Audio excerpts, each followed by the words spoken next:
Sanatana Dharma is the eternal quality of the living entity that cannot be changed. Do you know what that is?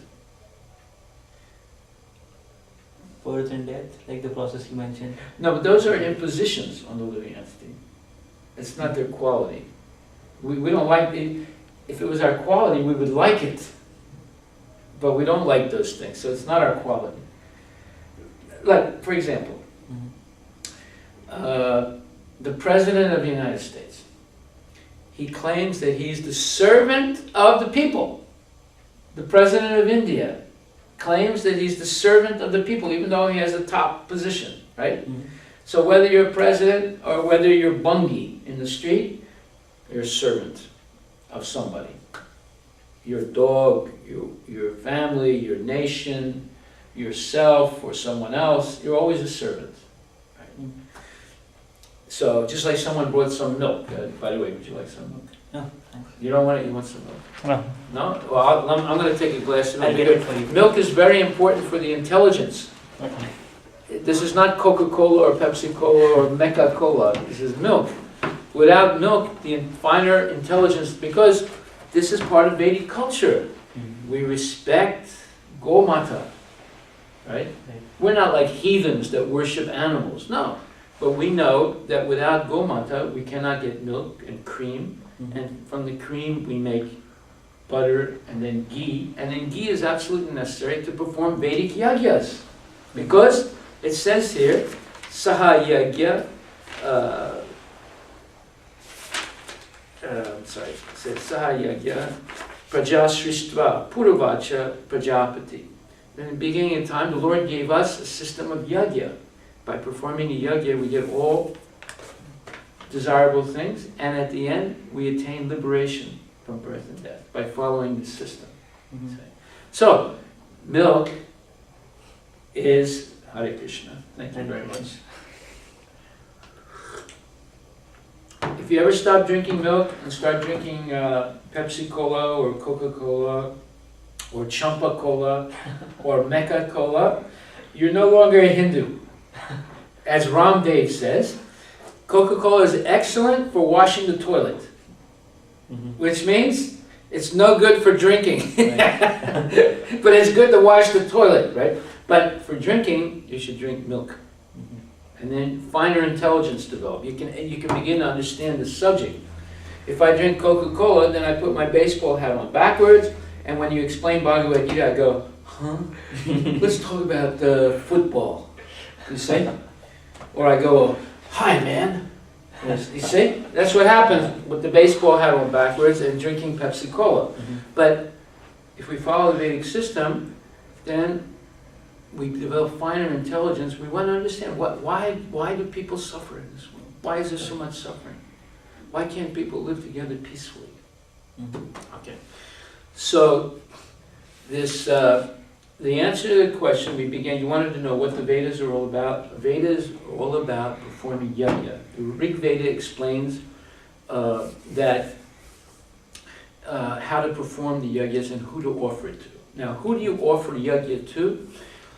You offer it to the devas who accepted the result of the yajna on behalf of Lord Vishnu. Vishnu is the ultimate beneficiary. In fact, in the Rig Veda it says that Om Tat Vishnu Paramam Padam Sadapasyanti Surayo. That all the suras, the saintly people, heavenly people, they're always engaged in offering to the lotus feet of Lord Vishnu. Om Tat Vishnu Paramam Padam. That's the goal of the Vedas, is to offer oblations to Lord Vishnu. Devas accepted on behalf of the just praising the king. He around all the Mahas and he prayed. Put it in a boat and send it back to England. The queen. Had no time to those precious gifts belong to England, right? The same and accept these offerings and give it Lord. And that's correct. And this is explained in the 9th chapter, Bhagavad Gita. Okay? Yeah. At any point you can challenge me. Say, well, where's that in the Vedas? You can do that. Because if I'm speaking from my own opinion, then you don't have to accept it. It's nonsense. In the 9th chapter, and the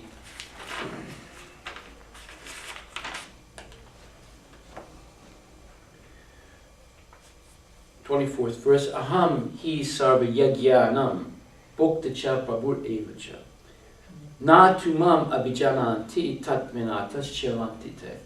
I am the, Krishna is speaking to Arjuna, I am, aham hi sarva yagyanam, I am the only enjoyer and master of all sacrifices, all yagyas, sarva yagyanam. Bhokta cha prabhur evacha, I'm the bhokta, the enjoyer, and prabhu, the master, or the supreme recipient. Therefore, those who do not recognize my true transcendental nature fall down. In other words, if people don't really understand who the yajna is meant for, then they fall down. Fall down means they become materialists, or they become demons, even though they do yajna. Yeah, demons did yajna. Yeah, Ravana did yajna. His purpose was not to please Lord Vishnu. His purpose was to have more power for himself. See? So, just because someone does yajna and chants Vedic mantras, that doesn't mean they're a good person. But we still have incidents of them getting more power from devas. Ravana got so much power, and then he was defeated by Ram. That's the message of the Vedic knowledge, of the Ramayana, of the Mahabharata, that virtue always triumphs over vice. But in the short term, it looks like virtue triumphs, vice triumphs over virtue. But in the longer term, virtue always triumphs. Look, the Mughals, the Iranians, the Turks from Afghanistan, they all invaded India and they were the kings of India, right? And today, it's finished. Right. Then the British came, they were the kings of India, divide and conquer. They pitted the Muslims against the Hindus against them. All finished. Right. And today, India's independence, that's also going to finish, unless they follow Sanatana Dharma. But no, they've declared themselves a secular state. You see, we're a secular state. That's hogwash. Gandhi, why did he tried to lead the movement to get the British out? Because he wanted to establish Ram Rajya. He didn't want to establish a secular state. But he was hijacked by Nehru and Jinnah and all these low-class people. His goal was to decentralize Indian culture, Indian people, decentralize it, bring it back to an agrarian-based economy based on individual independence. You know, instead of buying British cotton, you use the charkha and make your own cotton. Because the cotton is grown in India. Why do we have to send it back to Manchester, and then they send it back to us, and they get rich and we get poor, right? So he had the charkha. The charkha was the symbol of his independence, that self-reliance, right? All that was thrown into the garbage can by Nehru. Nehru said, no, we're going to centralize more. And we're going to bring in industry, you know. And, you know, Nehru was not a religious man. They called him Pandit Nehru. That's like calling a blind boy Charana Padma. You know, or what do you call it? Beautiful eyes. Another female word, Mrignayani, they call it beautiful eyes. Yeah. So it's like calling a blind boy beautiful eyes, right? You see, that's ridiculous. Right? And same way, they call him Pandit. What kind of a Pandit is he? What was his title? What was his claim to have that title? Pandit is someone who knows the Vedas. Did he know the Vedas? Well, if he did, he didn't use that knowledge. He didn't try to institute it in India, you see. Yeah. He's a false Pandit. It's nonsense. And this is the trouble. And you're suffering because of that today. Gandhi wanted to solve the Hindu-Muslim problem. It got worse. They had 3 major wars, and they could have another war any time. How was that problem solved? It got worse. Before, one village would fight with another village, 5-10 people would die, then they would make up and forget about it. Now, when there's a war, there's 20,000, 50,000, 100,000, 1 million people.